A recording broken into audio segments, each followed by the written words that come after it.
근데 이제 문제는 이번 TV 토론이나 이런 걸 보면 어쨌든 이 민주당의 반격도 간단치 않은 것 같아요. 그렇습니다. 지금 뭐 돈 모금이라든지 이런 걸 보면 네. 예전에 그 아무래도 이제 미국 같은 경우는 이게 돈 선거지 않습니까? 그렇죠. 누가 돈을 많이 하느냐. 왜 이렇게 진짜 돈이 많이 들어가는 거예요?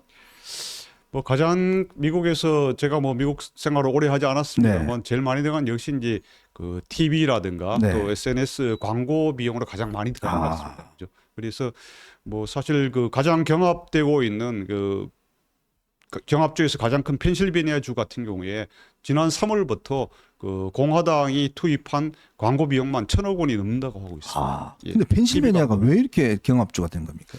일단 이제 그 19명으로서 선거인단 선거인단 숫자가 네. 가장 많습니다. 네. 선거인단 숫자가 가장 많고 펜실베니아 주가 전통적으로는 과거에 보면은 계속 민주당이 좀 우세한 민주당이 좀 곳이었습니다. 있죠. 네. 그리고 특히 이제 2020년 선거에서는 바이든이 원래 고향이 그 델라웨어 그쪽이기 델라웨어죠. 때문에 뭐 네. 주는 다릅니다만 그 넓은 의회 펜실베니아에 포함돼 가지고 그 승리를 했습니다. 그래서 펜실베니아를 가져가면서 크게 승리했어서 그렇고 지금 현재도 보면은 그 바이든 해리스는 그 미시간, 위스콘신 그런 러스트벨트 중에서 그 두 군데는 거의 유리하고 네. 계속 그래서 펜실베니아까지만 먹으면은 사실 이미 끝난다. 확보한 226개의 선거인단에다가 그 러스트벨트 세 곳만 먹으면은 그 획득하면은 270석 이상을 이제 얻기 때문에 네. 선거인단 승리가 확정적이다 이래 보기 때문에 거기에 몰입을 하고 있는데요.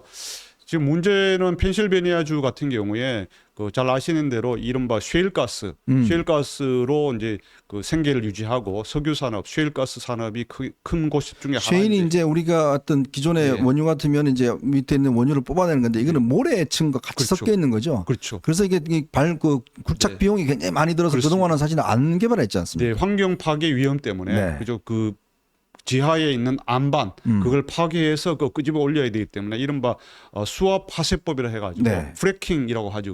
이번 TV 토론에 대해서 프래킹에 대해서 얘기가 나왔습니다만 거기 이제 환경 파괴 위험이 있기 때문에 해리스라든가 또 민주당에서는 계속 친환경 노선에서 그것을 반대해 왔습니다. 그러다 보니까 최근 들어서는 그 특히 최근 2, 3년 동안에는 이런 환경을 우선으로 해가지고 자기들 먹고 사는 데 대해서 반대하는 민주당에 대한 반감이 사실 커졌었고요. 그러다 보니까 트럼프도 지난 7월 13일 날 그 버틀러 카운티라고 좀 아주 더 시골입니다만 친트럼프 성향에 있는 그쪽에 가서 시위를 하다가 그런 그 총탄 맞은데. 예, 그렇습니다. 지금 민주당도 입장이 조금 바뀌었지 않습니까? 그렇죠. 그거에 대해서는 거죠. 그렇죠. 그래서 아무래도 뭐 선거 때문에 그런 네, 거죠. 해리스가 뭐 자기 2020년 그때 그런 식으로 자기 하지 않았다라고 뭐 둘러대면서 또 지금은 그걸 지지한다라고 하는데 그러자 또 트럼프는 이번 TV 토론에서 이거는 선거 때만 잠시 하는 거고 되자마자 다시 또 돌아가서 환경 그 최우선으로 돌아갈 것이다. 뭐 이런 식으로 또 반박을 하는 걸 제가 봤습니다. 네. 근데 이제 우리가 또 관심은 이제 트럼프의 어떤 뭐 쭉 이제 설명해 주셨습니다만 해리스라는 인물은 또 우리한테 또 좀 생소한 인물입니다. 부통령 시절에도 그렇게 뭐 두각이 나타나는 것 같지 않아요. 아무래도 바이든의 어떤 좀 이게 뭐 숨어서 그런지 지난번에 윤석열 대통령 취임 때인가요? 그때는 이제 아마 남편이 그때 한번 왔었죠. 그렇죠. 이분이 보니까 이제 뭐 이 인도계하고 이제 뭐 자메이카인가요? 뭐 그게 이제 분인데 지금 샌프란시스코 검찰총장을 했더라고요. 예. 뭐 우리 윤석열 대통령이 검찰총장에서 맞습니다. 하듯이 비슷한 경력을 갖고 있는 분인데 예. 어떤 분입니까?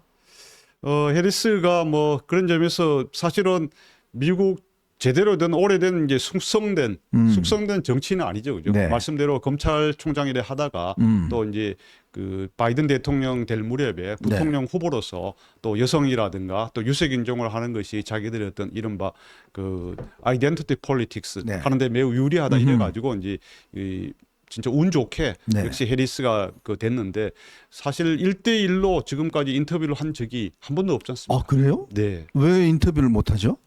그건 과거에 이제 이 몇 번 기자회견을 하면서 그 제대로 좀, 준비를 하지 않았어요. 말이 꼬이고 실수를 해가지고 네. 영 조롱을 받고 그러다 보니까 거기에 대한 이제 트라우마가 생겨서 사실은 그때 이제 7월 21일 이후에 사실상 민주당의 후보였음에도 불구하고 단독으로 기자들 인터뷰를 한 번도 한 적이 없습니다. 뭐 지난번 이제 8월 말에 CNN하고 할 때도 그 팀 월즈 부통령하고 하고 그것도 또 굳이 녹화를 해가지고 녹화를 했다고 그러더라고요. 또 참 미국의 대통령 후보자로서는 거의 유례가 없는 있을 수 없는 일을 했죠. 저는 사실 더 이제 중요한 것은 그 이 해리스의 사실 경제 정책입니다. 네. 이번에도 TV 토론을 끝나고 나서 CNN이 조사를 해봤답니다. 네. 그 경제와 이 이미그레이션에 대해 가지고 이민 문제. 예, 이민 문제에 대해서 그 어떻게 생각하느냐라고 사람들의 이제 토론 전과 토론 후를 해보니까 오히려 토론 끝나고 나서 해리스의 경제를 좋다라고 이제 믿게 됐다고 하는 사람이 더 줄었습니다. 아, 줄었다. 네, 그것은 뭐 CNN에서 최근 그 나왔으니까 제가 필요하면 보내드릴 수도 네. 있습니다만은 예를 들어서 해리스의 경제를 좋다라고 신뢰하던 사람들이 37%였다가 35%로 줄고 하여튼 2%포인트 오히려 감소했습니다. 네. 반대로 트럼프는 더 늘었는데요. 2%포인트.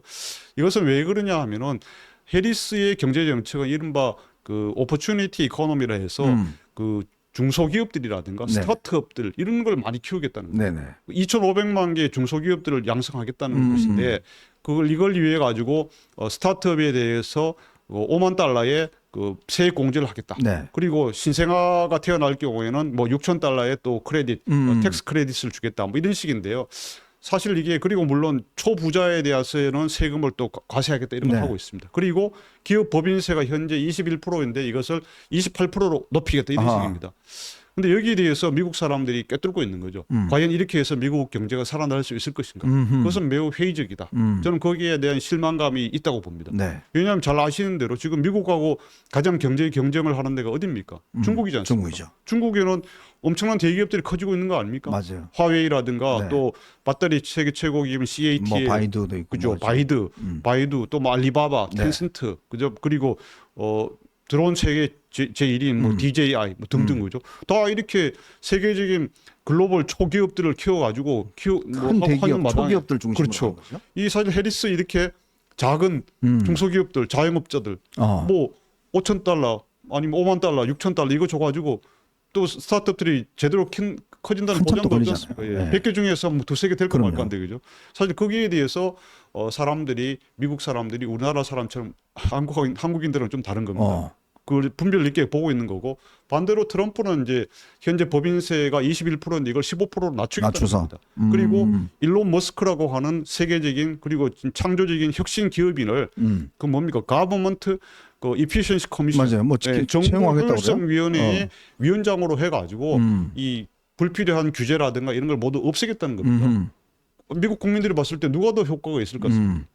뭐 아무리 그렇다 하더라도 이게 세계적인 초강대국의 그 경제에 있어서 기업이 더 커지고 그래야 기업들이 고용도 창출하고 이렇게 네, 되는 거 아니겠습니까? 맞아요. 그리고 트럼프는 이제 에너지 가격을 최소화, 미국 전 세계에서 가장 싸게 하겠다는 겁니다. 미국이 전 세계에 가장 많이 보유하고 있는 이 오일이라든가 석유라든가 또 셰일가스 매장을 민주당 정부 특히 바이든 정부에서는 계속 이것을 환경 파괴라는 이유로 막아왔는데 개발을 못하겠죠. 개발 못하겠는데 이것이 아니라 과감하게 다 해가지고 the lowest energy price in the world 하겠다는 겁니다.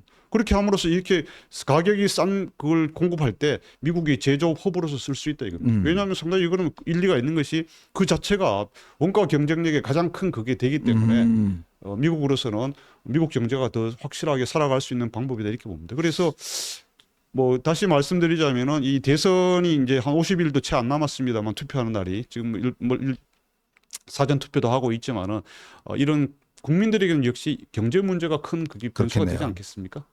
우리도 사실은 옛날에 보면 그런 게 있었어요. 그러니까 이 보수 진영에서는 대기업들을 크게 키워서 국제 경쟁력을 강화시켜야 된다라는 주장과 아니다. 대만처럼 중소기업을 시켜서 결국은 뭐 해야 된다는 주장이 이제 꽤 있어 왔지 않습니까? 근데 결론적으로 보면 결국 현대 그다음에 삼성 이런 대기업들이 글로벌 경쟁이 높아지면서 사실은 세계적으로 우리가 기업이 커져 버렸잖아요. 그렇죠. 대만도 사실은 TSMC라는 맞습니다. 어마어마한 이 회사를 만들면서 이제 대만이 맞습니다. 세계적인 가치를 키운 거잖아요. 그렇죠. 그걸 보면 사실은 기업의 어떤 이 육성 전략이라는 게 저는 이미 방향은 이미 결정나지 않았나 싶어요. 그럼요. 예. 저희도 뭐 저희 기억에도 1990년대 초중반만 해도 저희 조선을 제가 30년 넘게 못 나왔는데 조선일보에 아주 훌륭하신 대기자 대선배님들이 대만에 가서 대만 르포를 하면서 이렇게 대만처럼 중소기업 중심 경제가 되고 아주 알차게 돼 있는 그런 나라를 본받아야 한다 이렇게 말씀을 많이 했어요. 했죠. 네. 그러나 그 이후에 어떻게 됐습니까? 대만이 한국에 계속 20년 30년 가까이 그 밑에 국민 소득도 뒤지고 한국보다 못한 나라에 대해서 대만의 경제학자들이 항상 한국이 이렇게 대기업 많은 삼성, LG, 현대, SK 뭐 이렇게 포스코 이런 한국을 아주 부러워했습니다. 네. 그러다가 대만에 이제 이번에 TSMC 네. 이번이 아니죠 물론 한참 몇 년 됐습니다만 이게 생기면서 세계적인 파운더리 기업 세계 1위 넘버원 되니까 그로 인한 생태계가 형성돼서 대만 경제가 오히려 한국을 추월할 정도가 맞아요. 되고 있지 않습니까? 시가총액이 있습니다. 예. 참 그런 게 보면 이게 우리가 그냥 막연히 듣기 좋은 이야기. 예를 들어서 그런 건 듣기 좋죠. 뭐 중소기업을 육성하고 뭐 벤처기업 육성하고 좋다. 근데요, 그 수많은 벤처기업 중에서 정말 유니크한 벤처기업 하나 나오기가 너무 어렵고 그렇습니다. 그거를 정부 세금으로 몽땅 지원한다는 것이 어려운데 예. 지금 우리 박정희 대통령이 결국은 중공업 위주로 전환한다든지 예. 뭐 이런 식의 경제 정책을 취한 게 저는 정말 신의 한 수 같아요. 그럼요. 맞습니다. 그런 것들이 실제 우리의 지금 예. 대한민국 경쟁력을 이렇게 높여준 것인데 그렇습니다. 참 미국도 비슷한 지금 논쟁이 벌어지고 있는 거군요. 그렇습니다. 네. 예. 자, 그러면 근데 문제는 이제 이번 TV 토론을 제가 보니까요. 미국에는 왜 낙태 문제와 이 뭐라고 그러나 이민 문제 지금 네. 뭐 아마 헬리스가 이 이민 문제를 담당하면서 1,000만 명이 넘어왔다. 뭐 이런 이야기도 있고. 네. 그러니까 이 문제가 굉장히 아마 뜨거운 이슈 같아요. 그렇습니다. 뭐 이 이민 문제에 있어서는 이제 해리스가 단연 그 이른바 리프로덕티브 라이트라 해서 그런 여성들의 이 천부 인권 비슷한 네. 자유로운 권리이다 이걸 하면서 계속 앞서가고 있는 주제입니다. 네. 그 아이템인데 거기에서는 해리스가 상당히 이제 트럼프에 비해서 여러 많은 사람들 특히 여성들의 지지를 받고 있는 힘이 네. 되고 있습니다. 그죠? 심지어 뭐 인공 뭐 체외 낙태 같은 수정이라든가 거? 네. 낙태라든가 이런 거에 대해서 계속 공세를 하고 있고 트럼프도 그 점에 있어서 약간 이제 낙태 권리를 금지하자. 뭐 이게 로 대 웨이드 법이라는 게 있지 않습니까? 그래서 이제 자기가 임명한 3명의 연방 대법관 덕분에 뭐 인해서 폐지가 됐습니다만 그래서 사실 낙태권에 대해서는 트럼프 원래 부정적이었으나 지금은 상당히 바뀌었더라고요, 물러나서 입장이. 그죠? 네. 모더릿한 입장에서 각 주가 알아서 자율적으로 하도록 하지 이것을 연방 법으로 정할 것은 아니다. 네. 이런 입장을 이제 트럼프는 계속 하고 있고 그 해리스는 이것을 연방 법으로 낙태 권리를 보장해 줘야 한다. 네. 뭐 계속 그러는데 아무래도 여성 입장에서는 뭐 해리스를 좀 더 지지하지 않을까. 네. 해리스가 유리한 것으로 보입니다.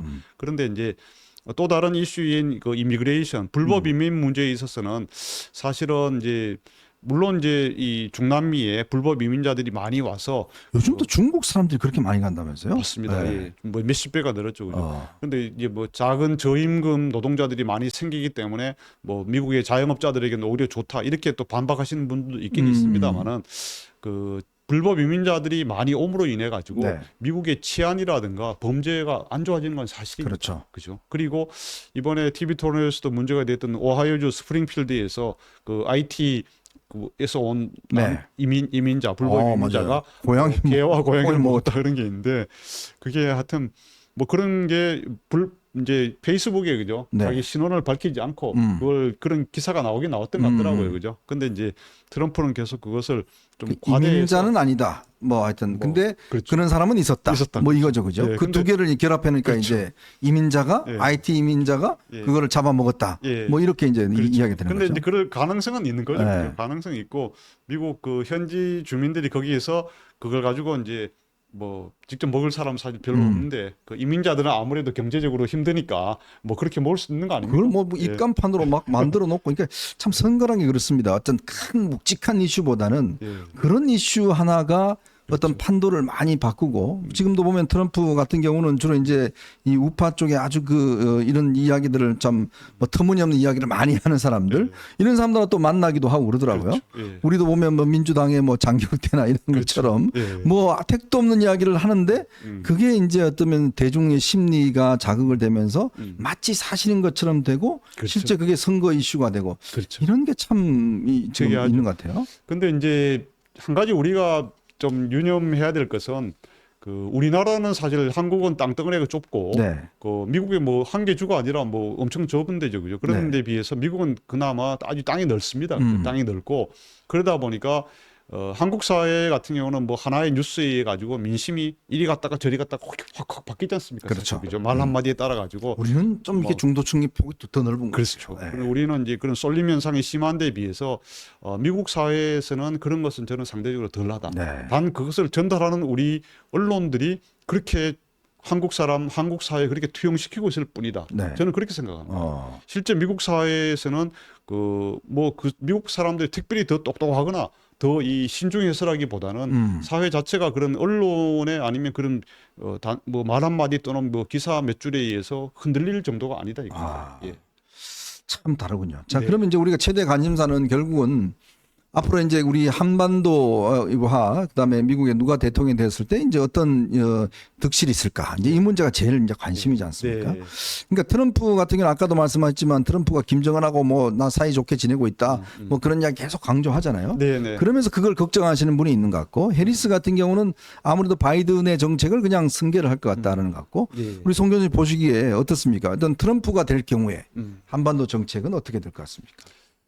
트럼프는 역시 이제 그런 아메리카 퍼스트 그죠? 네. 그런 관점 또 그런 노선에 따라서 한국에 대해서 한국이 그동안에 누려온 어떤 방위적인 그 뭐죠? 공짜 방위 네. 거기에서 벗어나서 한국이 미국에 대해서도 좀 더 뭐랄까?